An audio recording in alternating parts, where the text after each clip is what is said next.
He pospuesto escribir esto durante 8 meses, pero mi pareja Sara no para de decirme que tengo que sacarlo.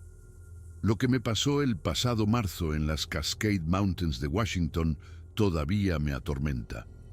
Me llamo Marcus Chen y llevo 12 años recogiendo leña en el noroeste del Pacífico. Si después de leer esto pensáis que estoy loco, me da igual. Solo necesito que alguien sepa lo que de verdad hay ahí fuera. Crecí en Vancouver y aprendí el oficio de la madera de mi tío Wei, que me enseñó a respetar la naturaleza. Solía decir: Marcus, el bosque nos tolera, pero nunca somos bienvenidos del todo. Ahora por fin entiendo a qué se refería. Tengo un pequeño negocio de leña que complementa mis ingresos como carpintero, el abeto de Douglas bien curado. Se paga a precio de oro por aquí, el trabajo es matador. Tengo 42 años y noto cada hora de motosierra en la espalda. Pero tiene algo de auténtico.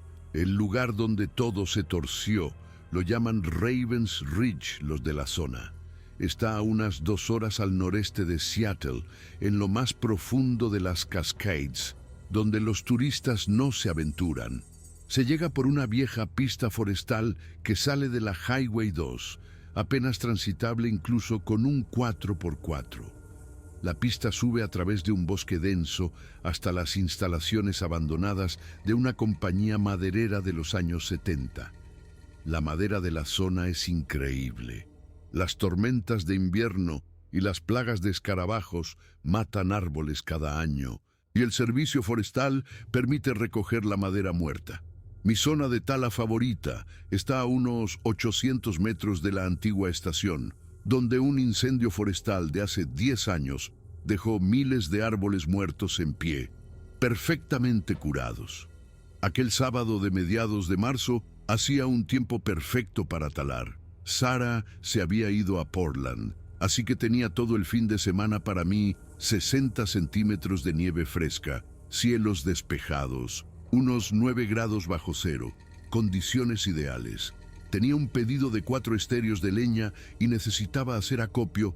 Cargué en la camioneta mi motosierra Stihl MS 461, una Husqvarna de repuesto, cadenas de recambio, gasolina, aceite, el equipo de seguridad y provisiones de emergencia. También cogí mi rifle Winchester del .308. Normalmente no lo llevo, pero en los últimos viajes había oído ruidos extraños y encontrado huellas enormes en la nieve que no eran ni de alce ni de wapiti. Mi colega James juraba haber visto algo grande caminando erguido cerca de esta zona. El rifle era un seguro de vida. Salí al amanecer y llegué al antiguo campamento cuando el cielo se teñía de rosa.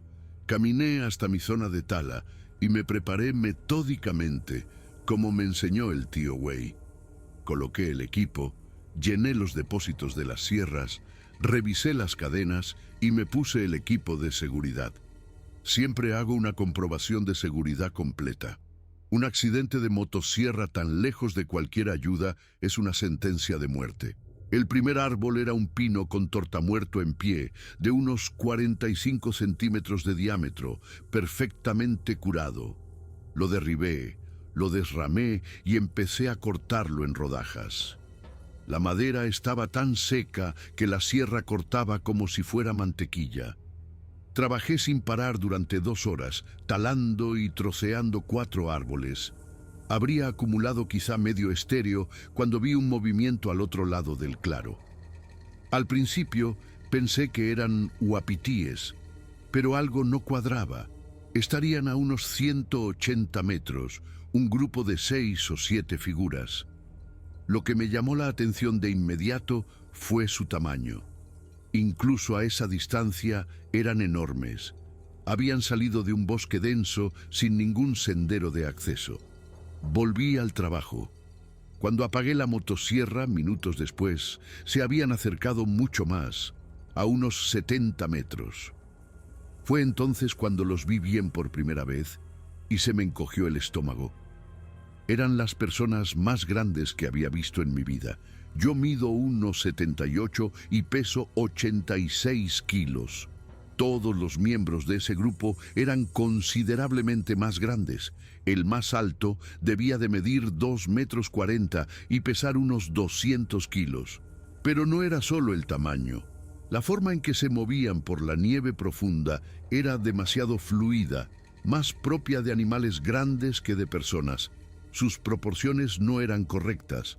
Brazos demasiado largos, hombros demasiado anchos, cabezas demasiado grandes. No llevaban equipo, ni motosierras, ni hachas, ni herramientas. No vestían ropa de invierno moderna. Estaban cubiertos de un material oscuro y lanudo que parecía pelaje. Los sonidos que hacían se oían cada vez más fuertes. Vocalizaciones graves, gruñidos, resoplidos.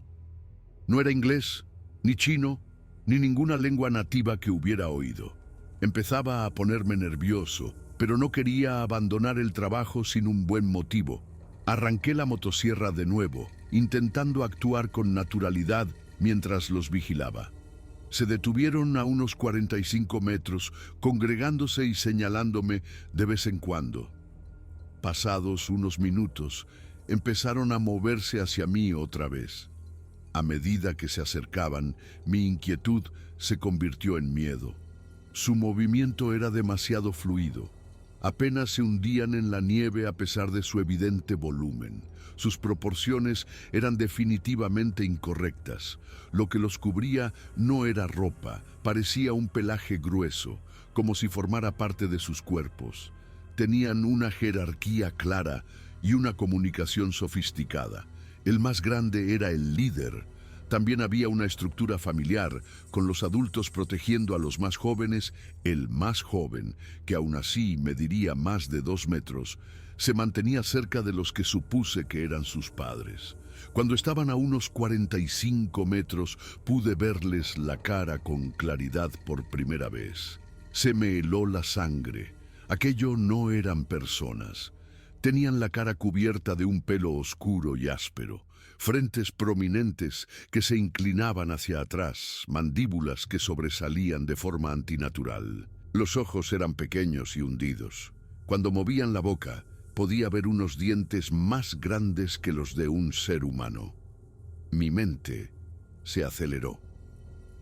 La parte racional insistía en que era un error, pero otra parte me decía que estaba viendo a un Sasquatch, a un pie grande.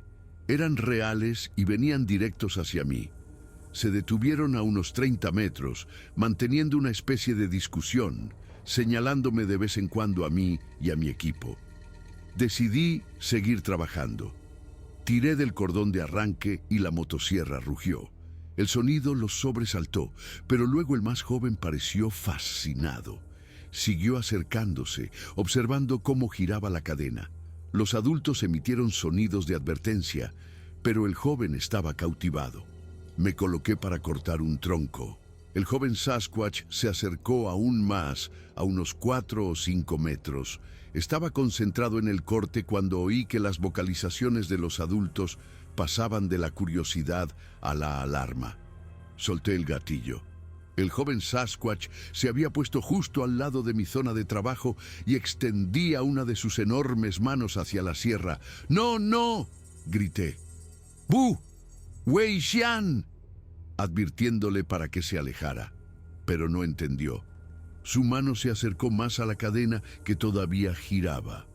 Apagué la sierra rápidamente, pero fue demasiado tarde. La cadena seguía moviéndose por la inercia, y la joven criatura la tocó justo cuando se detenía.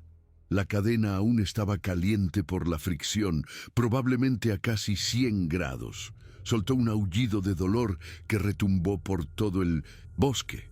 Retiró la mano de un tirón, sujetándose los dedos quemados y emitiendo sonidos de angustia. Los otros Sasquatches se movieron inmediatamente hacia nosotros. Con un lenguaje corporal amenazante, el líder enseñó los dientes, emitiendo unas profundas vocalizaciones retumbantes, un cruce entre el gruñido de un oso y un grito de rabia. Levanté las manos. «Esperad, esperad, ha sido un accidente». El joven seguía llorando, y pude ver la piel ampollada en las yemas de sus dedos. Sin pensarlo, me moví hacia él. Cogí un poco de nieve limpia y me acerqué despacio. «Toma, la nieve te ayudará.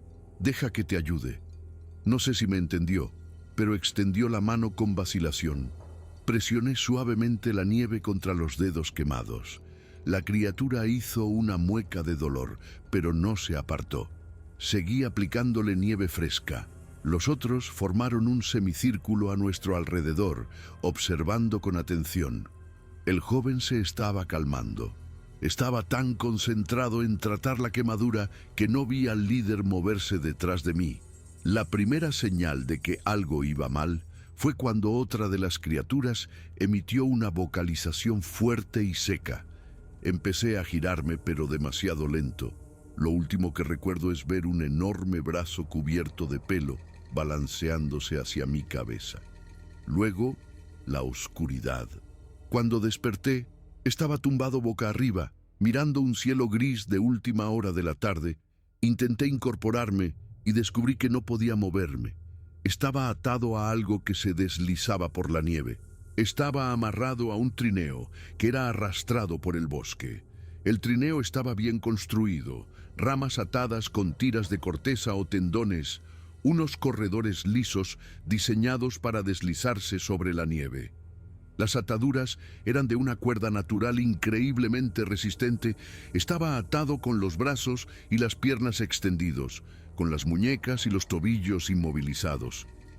El sol estaba bajo. Llevaba inconsciente varias horas.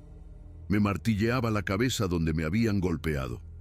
La sangre seca me apelmazaba el pelo. Tenía un frío increíble. Podía oír sonidos delante de mí. Respiraciones pesadas, pies crujiendo en la nieve, aquellas extrañas vocalizaciones. Algo estaba tirando de este trineo. ¿Por qué habían construido un trineo? Si querían matarme, ¿por qué no terminar el trabajo? La única explicación era que me estaban sacando de su territorio sin matarme. Era una forma sofisticada de resolver un problema. A medida que avanzaba la tarde, observaba el paisaje pasar. Kilómetro tras kilómetro de bosque cubierto de nieve. Podía estar a una distancia de entre 25 y 40 kilómetros de donde había empezado. Cuando el sol comenzó a ponerse, empecé a preocuparme seriamente por pasar la noche atado a este trineo. La temperatura estaba cayendo en picado. Llevaba ropa de trabajo diseñada para el esfuerzo físico, no para estar tumbado e inmóvil a temperaturas bajo cero. Los dedos de las manos y los pies se me entumecieron. Tiritaba sin control. La hipotermia empezaba a hacer mella. Intenté mantenerme despierto, pero sentía que me desvanecía. Las estrellas aparecieron en el cielo. Pensé en Sara, preguntándome si volvería a verla. Perdí el conocimiento. Lo siguiente que supe fue que empezaba a amanecer y estaba increíblemente rígido y helado. Me dolía cada músculo. No sentía las manos ni los pies. Tenía la cara congelada. El trineo seguía moviéndose. Ahora cruzábamos un amplio valle. Las montañas se alzaban en la distancia. A medida que el sol subía, mi situación se volvió desesperada. El sol reflejado en la nieve era cegador. Sentía la piel agrietada por el frío, el viento y el sol. Tenía tanta sed que apenas podía tragar. Tenía los labios agrietados y sangrando. El día transcurrió en una nebulosa. A veces perdía el conocimiento. Otras me despertaba de golpe. Perdí la noción del tiempo. Cruzamos varios arroyos helados. Subimos por una cresta. Una vez pasamos junto a una vieja cabaña del servicio forestal, pero no nos detuvimos. A medida que avanzaba la segunda tarde, empecé a alucinar. Vi a Sara caminando junto al trineo. Vi a mi tío Wei, muerto hace 5 años, de pie en la nieve. Vi espíritus de antiguos cuentos chinos. Estaba tan mal que casi no me di cuenta cuando el trineo finalmente se detuvo. Habíamos llegado a un pequeño claro cerca de un estanque helado. Los sasquatches se reunieron alrededor del trineo, manteniendo una discusión. El líder se acercó y me miró con aquellos ojos inteligentes y extraños. Durante un largo momento nos quedamos mirándonos el uno al otro. Entonces se agachó y empezó a cortar las ataduras. Estaba libre, pero tan débil y helado que no podía ni sentarme. Los sascuaches se quedaron allí un momento más, observando. Luego simplemente se dieron la vuelta y se marcharon, desapareciendo en el bosque. Me quedé tumbado en el trineo, demasiado débil para moverme, demasiado helado para que me importara. El sol se estaba poniendo de nuevo. Sabía que si no encontraba refugio pronto, moriría. Me estaba quedando inconsciente cuando oí un sonido. El zumbido del motor de una moto de nieve. De repente hubo voces. Voces humanas de verdad. «Dios mío, hay alguien aquí. Necesitamos asistencia médica ya. Señor, ¿me oye? Vamos a ayudarle».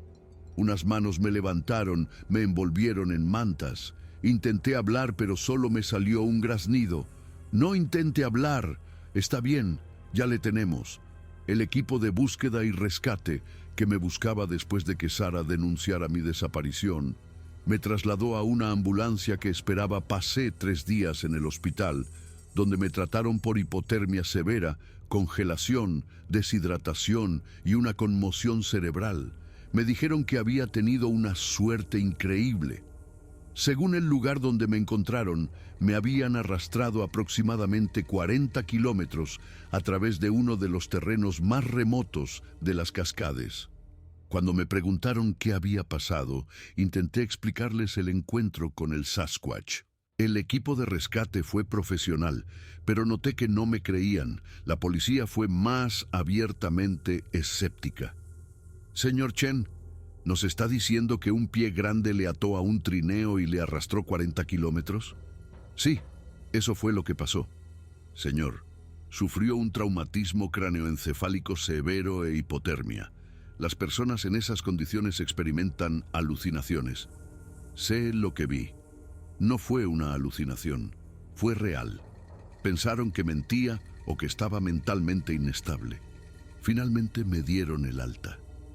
Sara me esperaba en el hospital. Cuando le conté toda la historia, me escuchó sin interrumpir. Cuando terminé, se quedó en silencio durante un buen rato. ¿Sabes? Mi abuela solía contar historias sobre hombres salvajes en las montañas de Taiwán. Todos en su pueblo sabían que en los bosques había criaturas que parecían hombres pero no lo eran. Los llamaban los Yeren. Decía que eran reales. Eso me hizo sentirme menos loco. En las semanas siguientes investigué todo lo que pude sobre avistamientos de Sasquatch. Me sorprendió la cantidad de informes que había. Muchos describían encuentros muy similares al mío. Contacté con investigadores. El doctor Jeffrey Meldrum de la Idaho State University fue especialmente útil. Me explicó que encuentros como el mío seguían patrones consistentes que sugerían que los testigos describían interacciones reales con una especie desconocida. La consistencia de los informes a través de diferentes periodos de tiempo y lugares hace que este fenómeno sea fascinante, me dijo. Cuando tienes cientos de testigos que describen criaturas similares, se vuelve difícil descartarlo como simple imaginación. Me ayudó a entender sus patrones de comportamiento. La respuesta protectora, cuando me vieron con su cría herida, era coherente con la de una especie social inteligente. La decisión de transportarme en lugar de matarme sugería un razonamiento moral. Lo que viviste suena a una estrategia de resolución de conflictos, dijo. Neutralizaron una amenaza, pero minimizando el daño. Esa sofisticada capacidad para resolver problemas se asocia con especies que tienen estructuras sociales complejas y habilidades cognitivas avanzadas. Descubrí que la zona donde había estado talando tiene una alta concentración de avistamientos reportados. Ravens Ridge ha sido el escenario de numerosos informes durante décadas. He vuelto un par de veces desde entonces, siempre con Sara y otras personas. La zona se siente diferente ahora, más vigilante. Tengo la sensación de que me observan, aunque nunca he vuelto a ver señales de la familia de Sasquatches.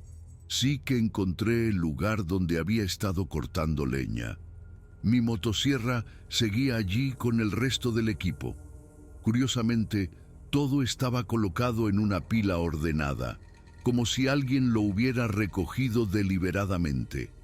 He intentado volver a mi rutina, pero ha sido difícil.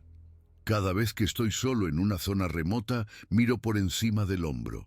El encuentro ha cambiado mi relación con la naturaleza. Algunas personas sugieren que debería dar más publicidad a mi experiencia, pero no estoy seguro de querer tanta atención. Tengo un negocio que proteger, una pareja en la que pensar y una reputación. Pero me siento en la obligación de compartir lo que pasó, de hacer saber a la gente que hay cosas en nuestros bosques que no entendemos. Las criaturas que encontré eran inteligentes, organizadas y capaces de resolver problemas complejos. También eran increíblemente fuertes y potencialmente peligrosas si se las provocaba. Y lo más importante, tienen su propia agenda y su propia forma de lidiar con la intrusión humana. No me mataron cuando podrían haberlo hecho, pero dejaron claro que no era bienvenido. El hecho de que construyeran un trineo y me transportaran de forma segura sugiere contención e incluso compasión. A veces pienso en aquel joven Sasquatch.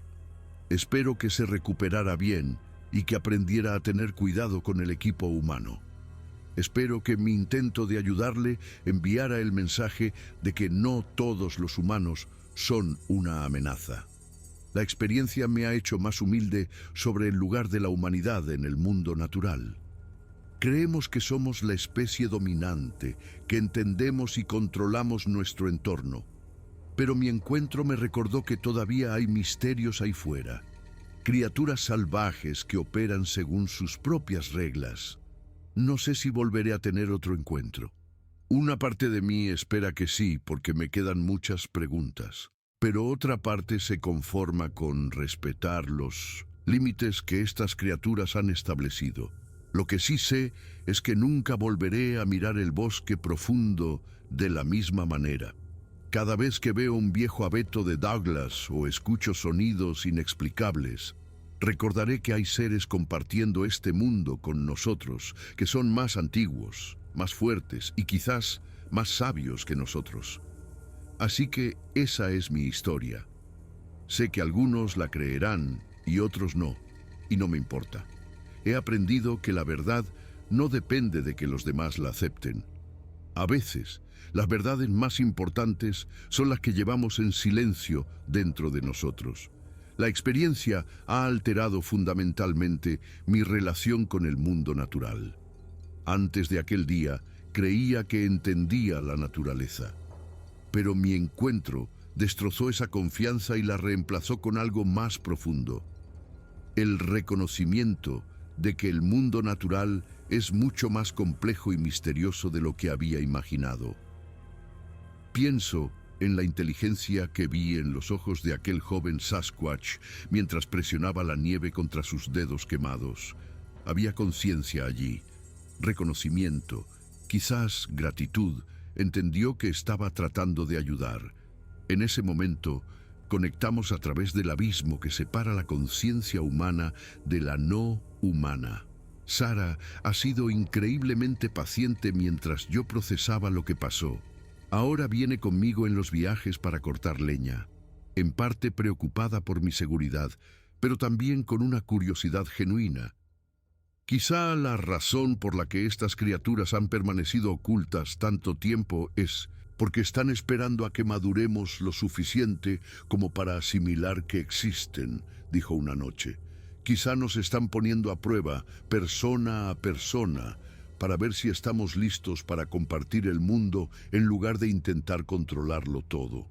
Creo que podría tener razón. El bosque sigue ahí fuera, guardando sus secretos, y en algún lugar, en lo más profundo de los bosques, una familia de criaturas que no debería existir continúa viviendo sus vidas, siguiendo patrones que probablemente son miles de años anteriores a la civilización humana.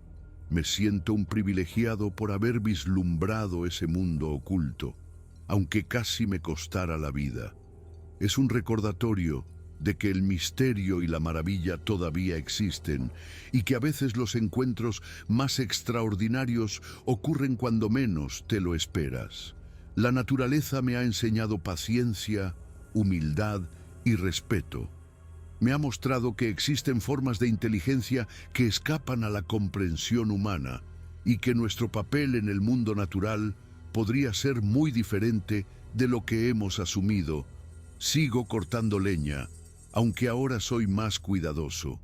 La naturaleza todavía me llama, pero ahora escucho con más atención lo que intenta decirme. Y a veces, cuando el viento sopla entre los pinos, creo que puedo oír voces en el bosque, voces ancestrales que me recuerdan que soy un invitado en su mundo, y no al revés. Eso es algo que vale la pena recordar, creas o no en los Sasquatches.